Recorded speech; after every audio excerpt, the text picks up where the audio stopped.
Бул сүрөт социалдык тармактарга тарап кызуу талкууга алынган.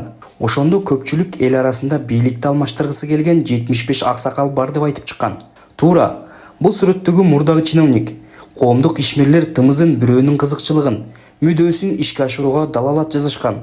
Мындай күмөн саноолор жөн жерден чыккан эмес.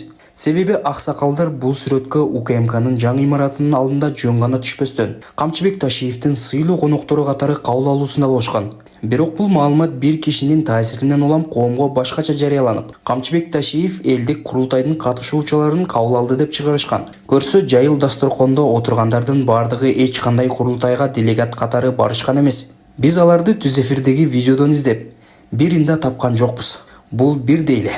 Экинчиден, бул жерге чогулгандарга сөз болуп жаткан 75 аксакалдын баары тең келген эмес. Тек гана бийликти алмаштырууга чакырык жасаган катка кол койгондор гана келишкен.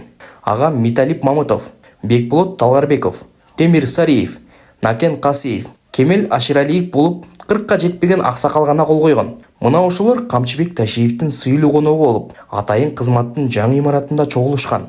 Демек Камчыбек Ташиевдин кадыры 75 аксакал эмес, анын жарымына гана жеткендей.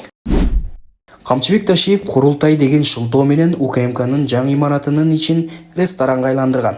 Бул сүрөттөр сөзүбүзгө далил.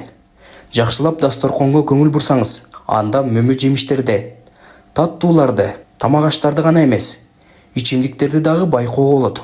Эми суроо, УКМКнын имаратындагы спирт ичимдигинин берилиши канчалык туура?